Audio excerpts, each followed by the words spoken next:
12 लाख से 15 लाख रुपए तक का अमाउंट भी अगर आपका ईयरली आता है तो भी आप इस तरीके से सेविंग कर सकते हैं कि आपका टैक्स बिल्कुल ही जीरो हो जाएगा। तो इस वीडियो में हम उन खास पहलुओं पर डिस्कस करेंगे जो आपको दोनों टैक्स रेजिम में बेनिफिट देने वाला है। महीने की शुरुआत में जब सैलरी आती है तो मन में सबसे पहला दुख तब होता है जब टैक्स डिडक्ट हो जाता है। टैक्स एक ऐसी चीज है जिसके बारे में सोचते ही सबसे पहली बात मन में ये आती है कि गाढ़ी मेहनत की कमाई है, मेहनत हम करते हैं और टैक्स सरकार लेके चली जाती है। जी हाँ दोस्तों, तो आज के इस वीडियो में इसी गाढ़ी मेहनत की कमाई, खून पसीने की कमाई को कैसे बचाया जाए इसके उपाय लेके आया हूं मैं।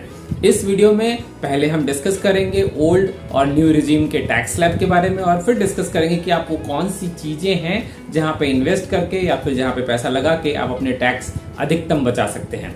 12 लाख से 15 लाख रुपए तक का अमाउंट भी अगर आपका ईयरली आता है तो भी आप इस तरीके से सेविंग कर सकते हैं कि आपका टैक्स बिल्कुल ही जीरो हो जाएगा। सबसे पहले बात करते हैं टैक्स स्लैब्स के बारे में। ओल्ड टैक्स स्लैब में 2.5 लाख रुपए तक कोई टैक्स नहीं था। नए टैक्स स्लैब में, नए टैक्स रिजीम में अभी 3 लाख रुपए तक कोई टैक्स नहीं लगता है। नए टैक्स रिजीम की बात करें तो इसमें 3 लाख रुपए से 6 लाख रुपए तक में 5% का टैक्स, 6 लाख से 9 लाख रुपए तक में 10% का टैक्स, 9 लाख से 12 लाख रुपए तक में 15% का टैक्स, 12 लाख से 15 लाख रुपए तक में 20% का टैक्स और 15 लाख से ऊपर जाने पे 30% तक का टैक्स डिडक्ट हो सकता है अगर आप कोई खास प्रकार का इन्वेस्टमेंट या सेविंग नहीं करते हैं। तो ओल्ड रिजीम अगर आप सिलेक्ट करते हैं तो ओल्ड रिजीम के अकॉर्डिंग 2.5 लाख रुपए तक कोई टैक्स नहीं है। 2.5 लाख से 3 लाख रुपए तक 5% तक का टैक्स है। 3 लाख रुपए से 5 लाख रुपए तक 5% का ही टैक्स है। 5 लाख से 10 लाख रुपए तक 20% का टैक्स है और 10 लाख से ऊपर 30% का टैक्स है। अब इसमें बड़ा ही कंफ्यूजन रहता है कि कौन सा रिजीम आपके लिए बेनिफिशियल है, ओल्ड रिजीम या न्यू रिजीम। ये ऑल डिपेंड करता है कि आप किस तरह का इन्वेस्टमेंट करते हैं और अपने पैसे को किस प्रकार से आप यूटिलाइज कर सकते हैं। कुछ पर्टिकुलर केस में इन्वेस्टमेंट दोनों ही रिजीम के लिए बेनिफिशियल है, लेकिन कुछ ऐसे हैं जो हर रिजीम के लिए बेनिफिशियल नहीं है। तो इस वीडियो में हम उन खास पहलुओं पर डिस्कस करेंगे जो आपको दोनों टैक्स रिजीम में बेनिफिट देने वाला है। सबसे पहले बात करते हैं आपके नॉन टैक्सेबल इनकम की। ओल्ड रिजीम में 2.5 लाख, नए रिजीम में 3 लाख। अगर 3 लाख रुपए तक आपकी अगर ईयरली इनकम है तो आपको तो कोई टैक्स लगेगा ही नहीं, तो आप उससे एग्जेम्प्टेड है। उसके बाद 3 लाख से 6 लाख रुपए तक में 5% का टैक्स लग रहा है। तो इस पर्टिकुलर रेंज को कैसे कम किया जाए ताकि कम से कम टैक्स लगेगा, बिल्कुल ही टैक्स ना लगे, इसके लिए सबसे बेहतरीन तरीका है जो आपके लिए फ्यूचरिस्टिक भी है, बेनिफिशियल भी है और हर तरीके से आपके हाथ में बचने वाला पैसा है, वो है एटीसी के अकॉर्डिंग इन्वेस्टमेंट। 1.5 लाख तक यानी 1.5 लाख रुपए तक नॉन टैक्सेबल इनकम हो सकता है अगर आपने इसमें इन्वेस्ट किया है। तो आइए डिस्कस कर लेते हैं कि एटीसी में आप कहां कहां इन्वेस्ट कर सकते हैं। सो इनकम टैक्स के सेक्शन एटीसी के अंतर्गत आप इन्वेस्टमेंट कर सकते हैं 5 इयर्स तक के फिक्स डिपॉजिट प्लान पे।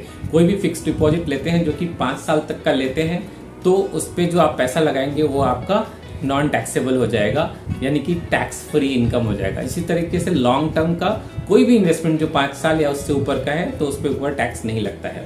दूसरा है पब्लिक प्रोविडेंट फंड, पीपीएफ। जिस तरह से एम्प्लॉय प्रोविडेंट फंड जो आपका पीएफ जमा होता है आपके ऑर्गेनाइजेशन में, उस पर टैक्स नहीं लगता है, उसी तरीके से पीपीएफ पे भी टैक्स नहीं लगता है। नेक्स्ट है नेशनल सेविंग स्कीम्स। अगर आप नेशनल सेविंग सर्टिफिकेट में अगर इन्वेस्ट करते हैं तो उसमें टैक्स नहीं लगेगा।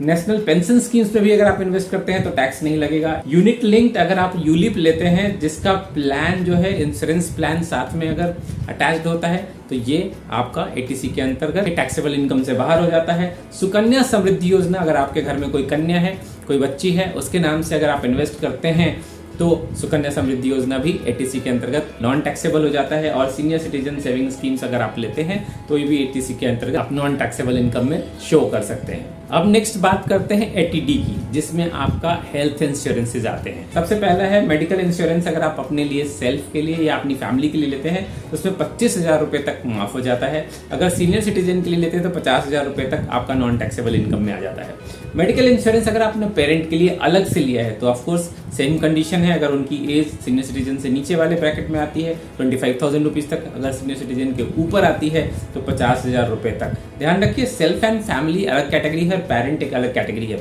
आप साथ में इंश्योरेंस नहीं लेते हैं, क्योंकि अगर आप पेरेंट का इंश्योरेंस अपने साथ लेते हैं आपका जो प्रीमियम अमाउंट होता है वो बढ़ जाता है, यानी कि सबसे एल्डेस्ट पर्सन जो फैमिली के रहते हैं उनके नाम से बनता है वो प्लान और उसके अकॉर्डिंग सभी लोगों के लिए चार्ज लगते हैं। इसलिए हमेशा एडवाइजेबल है कि आप इंश्योरेंस जब भी लेते हैं, हेल्थ इंश्योरेंस लेते हैं तो पेरेंट का अलग लें और अपना खुद का अलग लें। इससे चार्जेस आपके थोड़े कम लगेंगे, लेकिन सेविंग आप मैक्सिमम कर पाएंगे, यानी कि खुद के लिए भी 25,000 रुपए तक और पेरेंट के लिए तो 50,000 रुपए तक कर ही सकते हैं अगर वो सीनियर सिटीजन कैटेगरी में आते हैं। नेक्स्ट है प्रिवेंटिव हेल्थ चेकअप। अगर आप साल में एक बार हेल्थ चेकअप करते हैं या 2 बार हेल्थ चेकअप कराते हैं प्रिवेंटिव कि कहीं कुछ प्रॉब्लम तो नहीं है, तो उसमें 5,000 रुपए तक पर ईयर माफ होता है इनकम टैक्स में एटीडी के अंतर्गत।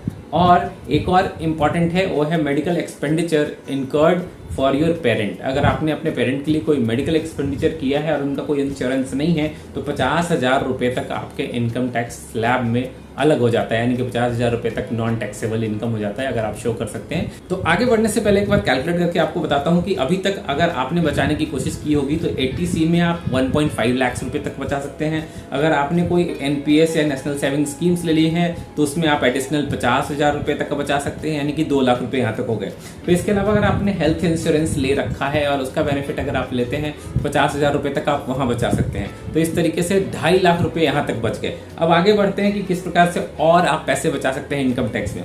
अगर आप मैरिड हैं, मैरिड कपल है, तो अपनी पत्नी के नाम से अगर आप कुछ सेविंग करते हैं यूलिप में या फिर ऐसी जगह पे जहां पे उस पे इंटरेस्ट बेनिफिट मिलता है, तो वैसे कंडीशन में आप 1 लाख रुपए तक का जो बेनिफिट आता है वो भी टैक्सेबल इनकम से बाहर कर सकते हैं। इस तरीके से देखें तो अभी तक आप 2.5 लाख रुपए वहां बचा रहे थे, 1 लाख और बचाए तो 3.5 लाख रुपए तक आप बचा सकते हैं। अब आगे बढ़ते हैं। अगर आप कोई एजुकेशन लोन लेते हैं अपने लिए, अपनी फैमिली मेंबर्स के लिए, अपने बच्चों के लिए या अपनी वाइफ के लिए, जो कोई भी एजुकेशन के लिए जा रहे हैं, पढ़ाई करना चाहते हैं, हायर एजुकेशन करना चाहते हैं, 80E के अंतर्गत आपको एजुकेशन लोन के ऊपर जो कोई भी इंटरेस्ट आप पे कर रहे हैं वो आपके टैक्सेबल इनकम से बाहर हो जाएगा।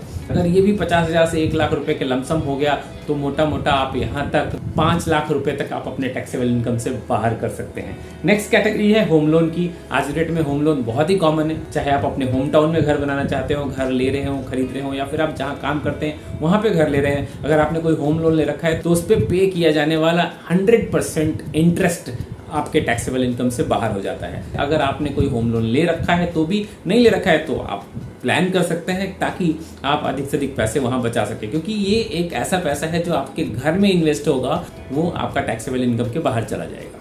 इसकी कैपिंग है 2 लाख रुपए तक। तो इस तरीके से देखिए, अगर आप 5 लाख पे ऑलरेडी हैं और 2 लाख रुपए और आपने उससे ऐड कर दिए तो 7 लाख रुपए तक आपका टैक्सेबल इनकम से बाहर हो गया। अब आगे बढ़ते हैं। अगर आप फर्स्ट टाइम घर बना रहे हैं, अपने होम टाउन में बना रहे हैं या फिर आप जहाँ रहते हैं वहाँ घर बना रहे हैं, इससे पहले कोई आपका अपना खुद का मकान नहीं है, तो उसमें भी आपको 80EE के अंतर्गत 50,000 रुपए तक का टैक्सेबल इनकम फ्री हो जाएगा। इसी तरीके से अगली कड़ी है 57II। 57II basically family pension income होता है। अगर आपकी फैमिली को कोई पेंशन के रूप में कोई इनकम आ रही है, आपके कोई एल्डर किसी ऑर्गेनाइजेशन में काम करते थे, वहां से पेंशन के पैसे आ रहे हैं हर महीने और आपकी वो इनकम है, तो वो इनकम आप शो कर देते हैं कि ये फैमिली पेंशन के रूप में इनकम आती है, तो आपके टैक्सेबल इनकम से वो बाहर हो जाता है, क्योंकि पेंशन हमेशा ही नॉन टैक्सेबल इनकम होती है। नेक्स्ट है transportation allowances and convenience allowances. Transportation अगर आप लेते हैं अपने ऑफिस से घर जाने के लिए या घर से ऑफिस जाने के लिए, ध्यान रखिए इन्वर्टेड कॉमा में, ये स्पेसिफिक लोगों के लिए, सबके लिए नहीं है, ये स्पेशली एबल्ड लोगों के लिए है, जो फिजिकली चैलेंज्ड है उनके लिए। उनको हर महीने 3,200 रुपए तक की माफी है। 3,200 रुपए हर महीने वो खर्च कर सकते हैं ऑफिस जाने और ऑफिस से आने में, और वो नॉन टैक्सेबल इनकम हो जाता है। नेक्स्ट है ग्रेच्युटी अमाउंट। अगर आपको या आपकी फैमिली में किसी को भी ग्रेच्युटी अमाउंट मिला है और वो आपके इनकम का जरिया है, तो वो आपके टैक्सेबल इनकम से बाहर है। क्योंकि अगर आपकी कंपनी, आपका ऑर्गेनाइजेशन आपको 25 लाख रुपए तक ग्रेच्युटी अमाउंट दे रहा है तो वो भी नॉन टैक्सेबल है।